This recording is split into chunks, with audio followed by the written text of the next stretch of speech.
الحمد لله نحمده ونستعينه ونستغفره ونؤمن به ونتوكل عليه ونعوذ بالله من شرور أنفسنا ومن سيئات أعمالنا من يهده الله فلا مضل له ومن يضلل فلا هادي له وأشهد أن لا إله إلا الله وحده لا شريك له وأشهد أن محمدًا عبده ورسوله. أعوذ بالله من الشيطان الرجيم. يا أيها الذين آمنوا اتقوا الله حق تقاته ولا تموتن إلا وأنتم مسلمون. يا أيها الناس اتقوا ربكم الذي خلقكم من نفس واحدة وخلق منها زوجها وبث منهما رجالا كثيرا ونساء واتقوا الله الذي تساءلون به والأرحام إن الله كان عليكم رقيبا. يا أيها الذين آمنوا اتقوا الله وقولوا قولا سديدا يصلح لكم أعمالكم ويغفر لكم ذنوبكم ومن يطع الله ورسوله فقد فاز فوزا عظيما. أما بعد فإن خير الحديث كتاب الله وخير الهدي هدي محمد صلى الله عليه وسلم وشر الأمور محدثاتها وكل محدثة بدعة وكل بدعة ضلالة وكل ضلالة في النار. أعوذ بالله من الشيطان الرجيم. بسم الله الرحمن الرحيم. قاف والقرآن المجيد بل عجبوا أن جاءهم منذر منهم فقال الكافرون هذا شيء عجيب أئذا متنا وكنا ترابا ذلك رجع بعيد قد علمنا ما تنقص الأرض منهم وعندنا كتاب حفيظ بل كذبوا بالحق لما جاءهم فهم في أمر مريج. وقال تعالى في موضع آخر أعوذ بالله من الشيطان الرجيم. زعم الذين كفروا أن لن يبعثوا قل بلى وربي لتبعثن ثم لتنبؤن بما عملتم وذلك على الله يسير. ہر قسم کی حمد و ثنا اس وحدہ لا شریک کے لیے لائق اور زیبا ہے جس نے ہمیں مسلمان بنایا، اور انگنت درود و سلام نازل ہوں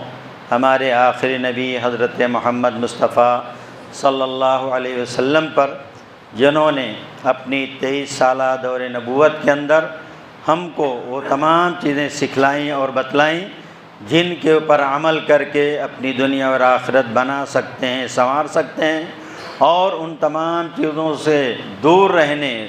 بچنے اور ان سے پرہیز کرنے کی تعلیم دی جو ہمیں جہنم کی طرف لے جانے والی ہیں. فصلوات اللہ وسلامہ علیہ.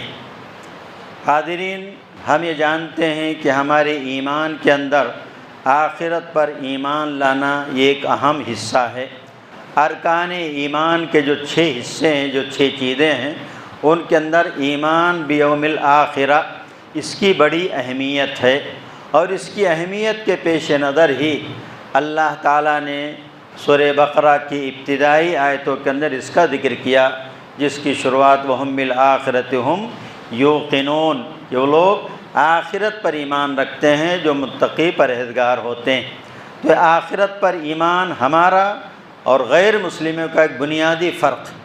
غیر مسلم کہتا ہے اذا متنا وکنا ترابا ذلک رجع بعید، کہ ہم مر جائیں گے، سڑ گل جائیں گے، ختم ہو جائیں گے تو دوبارہ کون ہم کو زندہ کرے گا؟ یہ بہت دور کی کوڑی ہے، ہونے والی چیز نہیں ہے. وہ منکر تھے. اس لیے میں نے جو آیت کریمہ سورہ تغابن کی آپ کے سامنے پڑھی، اس کے اندر اسی چیز کا اللہ تعالی نے تذکرہ کیا. زعم الذین کفروا، کافروں کا یہ گمان ہے، ان لن یبعثوا، کہ ان کو دوبارہ زندہ نہیں کیا جائے گا. قل بلا وربی، کہہ دیجئے کہ میرے رب کی قسم، لتبعثن، تم ضرور بضرور دوبارہ زندہ کیے جاؤ گے. ثم لتنبؤن بما عملتم، اور جو کچھ تم نے اس دنیا کے اندر کام کیا ہے اس کے مطابق تمہیں بدلہ دیا جائے گا پورا کا پورا. وذالک علی اللہ یسیر،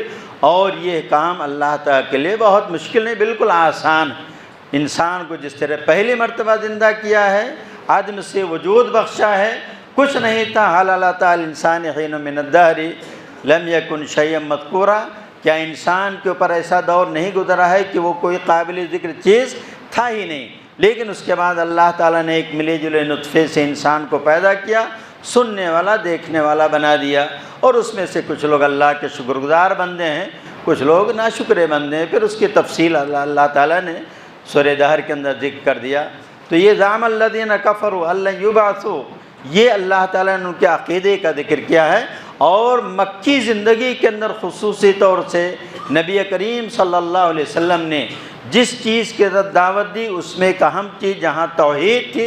ایک اللہ کی عبادت کرو، بتوں کی عبادت سے دستبرداری اختیار کر لو، چھوڑ دو، وہیں پر ایک اہم چیز یہ بھی تھی کہ تم کو مرنا ہے، مرنے کے بعد دوبارہ زندہ ہونا ہے، منہا خلقناکم وفیہا نعیدکم ومنہا نخرجکم تارۃ اخری، اسی مٹی سے تم کو پیدا کیا ہے، اسی کے اندر واپس کریں گے، پھر اسی مٹی سے تم کو دوبارہ ہم زندہ کریں گے۔ اس لیے قرآن مجید کے اندر بے شمار جگہوں پر اللہ تعالیٰ نے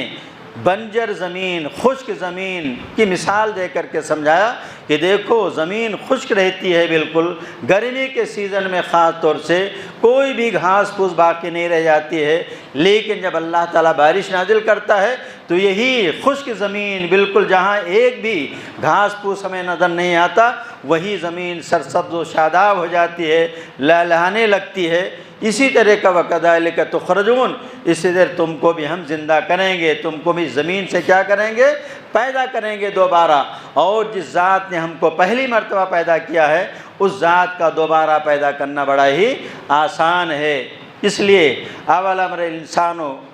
انسان کیا اس بات کو نہیں دیکھتا ہے کہ ہم نے اس کو نطفہ حقیر سے پیدا کیا، اور اس کے بعد کہتا ہے کہ ہم کو دوبارہ کون زندہ کرے گا؟ قُلْ يُحْيِيهَا الَّذِي أَنشَأَهَا أَوَّلَ مَرَّةٍ، کہہ دیجئے کہ اللہ تعالیٰ جس نے تم کو پہلی مرتبہ پیدا کیا ہے وہی تم کو دوبارہ بھی زندہ کرے گا۔ تو ایک مسلمان اور غیر مسلم کے بنیادی عقیدہ اس کے اندر بہت بڑا فرق ہے کہ ہمارا ایمان ہے کہ ہمیں مرنے کے بعد دوبارہ اللہ تعالیٰ زندہ کرے گا، اور اس دنیا کے اندر جو زندگی ہم نے گزاری جس کے اندر ہم نے اچھے بھی کام کیے ہوں گے، برے بھی کام کیے ہوں گے،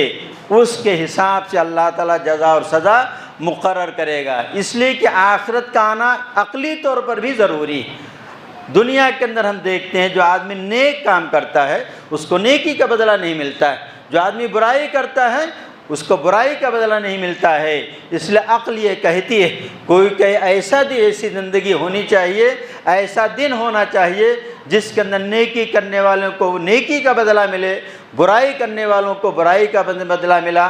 ملے۔ ہم دیکھتے ہیں کہ نیکی کرنے والے بلکہ دنیا کے اندر پریشان رہتے ہیں، مختلف قسم کے آزمائشوں کے اندر مبتلا رہتے ہیں، اور جو اللہ تعالیٰ سے دور ہیں، دین اسلام سے دور ہیں، وہ بڑی خوشحال زندگی گزارتے ہیں۔ اس لیے کہ دنیا کے اندر جس کی لاٹھی اس کا بھینس، ہمارا جنگل کا قانون ہمارے ملک کے اندر چلتا، ہم جانتے ہیں جس کے پاس لاٹھی ہے، جس کے پاس پیسہ ہے، جس کے پاس تعلقات ہیں، وہ کوئی بھی گناہ کر جائے، بڑا سے بڑا جرم کر ڈالے، لیکن وہ آزاد پھرتا ہے، عدالتیں اس کا بھی کچھ بھی نہیں بگاڑ سکتی ہیں، چاہے ہائی کورٹ جائے وہ، چاہے سپریم کورٹ جائے، کہیں بھی عدالتیں بھی بک جایا کرتی ہیں، پورے جج بھی بک جایا کرتے ہیں، ایسے اوقات بھی ہمارے ہاں۔ تو عدالت کا نام عدالت تو ہے، لیکن وہاں پر عدل و انصاف کا دورہ نہیں ہے وہاں پر، بلکہ ظلم و زیادتی ہے، جو جتنا پیسہ دے اس کا کیس سمجھیے کہ جیتا ہوا ہے۔ تو عقل یہ کہتی ہے، اس لیے سورہ فاتحہ کے شروع میں اللہ تعالیٰ نے جو کہا مالک یوم الدین، وہ بدلے کے دن کا مالک۔ اگر دنیا کے اندر تم چھوٹ بھی گئے، بچ بھی گئے، تو یاد رکھو بدلے کا دن ہے۔ جس طرح تم نے دنیا کے اندر کیا ہوگا، ہم نے اپنے رحم و اپنے فضل و کرم سے تمہارے پر عذاب یہاں نہیں نازل کیا، تم کو کسی مصیبت کے اندر مبتلا نہیں کیا، تو اس سے خوش فہمی کے اندر نہیں مبتلا ہو جانا تم لوگ کہ اللہ تعالیٰ تو ہم سے بڑا خوش ہے، ہم نماز نہیں پڑھتے بھی چھپر پھاڑ کر کے ہم کو روزی دے رہا ہے، ہماری اتنی بڑی تنخواہ ہے، ہماری اتنی بڑا پراپرٹی ہے، تو یہ چیزیں تم کو خوش فہمی کے اندر نہ مبتلا کر دیں، اس لیے کہ بدلے کے اندر کا مالک ہے اللہ تعالیٰ کے پاس استدراج کا قانون ہے، چھوڑ دیتا ہے، مہلت دیتا ہے۔ جس طرح مچھلی کا شکار کرنے والا جب مچھلی پکڑتی ہے کانٹے کو تو اس کو ڈھیل دیتا ہے، ڈور کو ڈھیل دے دیتا ہے تاکہ خوب اچھی طرح سے نگل لے، لیکن جب نگل لیتے تو پھر رسی کھینچتا ہے۔ ان بطش ربک لشدید، تمہارے رب کی پکڑ بڑی سخت ہے۔ ظالم کو اللہ تعالیٰ مہلت تو دیتا ہے لیکن ظالم کو چھوڑتا نہیں۔ اس لیے دنیا کے اندر جو ظلم کر رہے ہو، اپنی نفس پر ظلم کر رہے ہو، اللہ کے ساتھ تم ظلم کر رہے ہو، اللہ کی کتاب کے ساتھ تم ظلم کر رہے ہو، اللہ کے رسول کی حدیثوں کے اوپر تم ظلم کر رہے ہو، یہ تمام کی تمام چیزیں تمہیں خوش فہمی کے اندر مبتلا نہ کر دیں کہ اللہ تعالیٰ ہم سے خوش ہے، ہمارا کچھ نہیں کرے گا۔ یاد رکھو کہ مالک یوم الدین، اگر اللہ تعالیٰ کھلا پلا رہا ہے، رب العالمین ہے چونکہ وہ الرحمن الرحیم، بہت زیادہ رحم کرنے والا، مہربانی کرنے والا، اپنے اللہ تعالیٰ اپنے فضل و کرم سے آپ کو دے رہا ہے، عیش و عشرت کی زندگی آپ گزار رہے ہیں، آپ کا کبھی سر بھی نہیں دکھتا ہے، کبھی بخار بھی نہیں آتا ہے، کبھی کوئی بھی تکلیف آپ کو نہیں پہنچتی ہے، تو آپ اس خوش فہمی کے اندر مبتلا نہیں رہنا کہ اللہ تعالیٰ ہم سے بڑا خوش ہے اور اللہ تعالیٰ ہم کے کیا ہے بہت کچھ، ہم کچھ بھی نہ کریں، کوئی عبادت نہ کریں، جمعہ کے نمازی بن کر کے رہیں، عیدین کی نماز خالی پڑھ لیا کریں، جنازے کی نماز خالی پڑھ لیا کریں، 5 وقت کی نماز کی ہم کو ضرورت نہیں ہے۔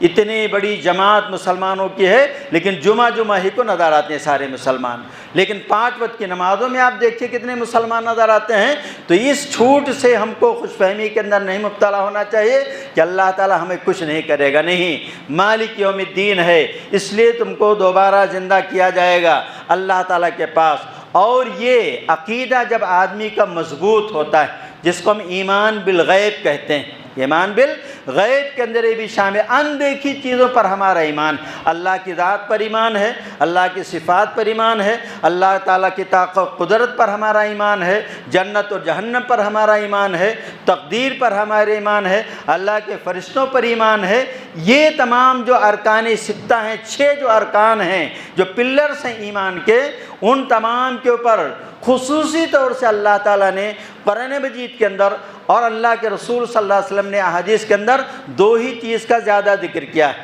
الایمان باللہ والایمان بیوم الآخرہ، اللہ پر ایمان اور آخرت پر ایمان۔ ان تمام 6 میں سے 2 کا تذکرہ قرآن مجید کے بے شمار آیتوں کے اندر آپ کو ملے گا، احادیث کے اندر بھی بے شمار جگہوں پر آپ کو ملے گا۔ من کان یؤمن باللہ والیوم الآخر، جو شخص اللہ پر ایمان رکھتا ہے اور یوم آخرت پر ایمان رکھتا ہے، اس کو ایسا کرنا چاہیے، اس کو ایسا کرنا چاہیے، اس لیے کہ اس کی اہمیت بہت زیادہ۔ اللہ کی ذات کو آپ نے نہیں دیکھا، اللہ کو نہیں دیکھا، لیکن ہمارے ایمان کہ اللہ تعالیٰ کے پاس طاقت و قدرت ہے، فعال لما یرید، جو چاہے کر گزرے، اذا اراد ان یقول شیئا، اللہ تعالیٰ جب کوئی کام کرنا تو کیا کہتا، کن فیکون، یہ اللہ تعالیٰ کی قدرت ہے۔ تو انسان کا ایمان جب آخرت کے اوپر مضبوط ہوتا ہے تو انسان کی زندگی کا نیکیوں کا دورہ چلتا ہے، نیکیوں پر نیکیاں کرتا جاتا ہے، اس لیے کہ وہ آخرت کے بارے میں جانتا ہے کہ وہاں کی زندگی بڑے عیش و آرام کی ہوگی۔ اگر وہاں کی زندگی کے اندر عیش و آرام حاصل کرنا ہے تو دنیا کے اندر تکلیفیں برداشت کر لو،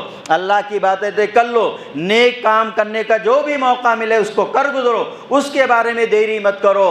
لیکن برائیوں سے اپنے آپ کو بچا کر کے رکھو۔ انسان کو برائی سے دور رکھنے کا بہت بڑا ذریعہ ہوگا جب ایمان بالآخرہ ہمارا کیا ہوگا، مضبوط ہوگا۔ اس کے ساتھ ساتھ انسان کو تسلی ہوگی کہ دنیا کے اندر بہت ساری نعمتیں ہمیں میسر نہیں ہیں، لیکن آخرت کے اندر اللہ تعالیٰ اس کے بدلے میں ہمیں عطا کرے گا۔ آخرت کو کامیاب بنانے کے لیے وہ ہر قسم کی قربانیاں دینے کی تیار ہوگا، ہر نیک کام کرنے کی کوشش کرے گا، ہر برے کام سے بچنے کی کوشش کرے گا، ان تمام کاموں سے دور رہے گا جو جہنم کی طرف لے جانے والی ہیں، ان تمام کاموں کو کر گزرے گا فوراً جو جنت کی طرف لے جانے والی ہیں۔ اس لیے کہ مومن کی سب سے بڑی یہی کامیابی ہے، جیسا کہ اللہ تعالیٰ نے سورہ آل عمران کے اندر کہا، فَمَنْ زُحْزِحَ عَنِ النَّارِ وَأُدْخِلَ الْجَنَّةَ فَقَدْ فَازَ وَمَا الْحَيَاةُ الدُّنْيَا إِلَّا مَتَاعُ الْغُرُورِ، کہ جو آدمی جہنم سے دور کر دیا گیا اور جنت کے اندر داخل کر دیا گیا، وہی سب سے بڑا کامیابی۔ تو ایمان بالآخرہ، یوم آخرت پر ایمان جب مضبوط ہوگا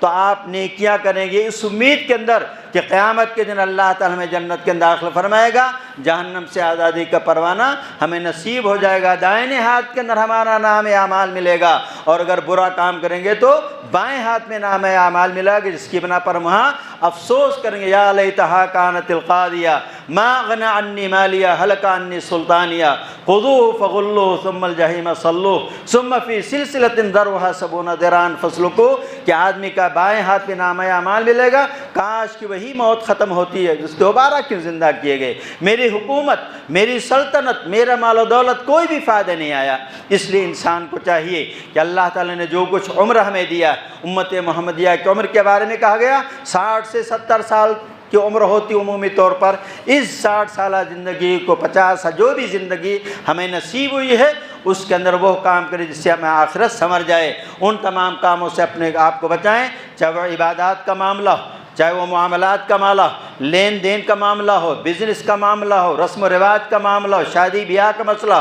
جنازے تجہیز و تکفین کا معاملہ ہو، جتنے بھی زندگی کے شعبے ہیں ان تمام چیزوں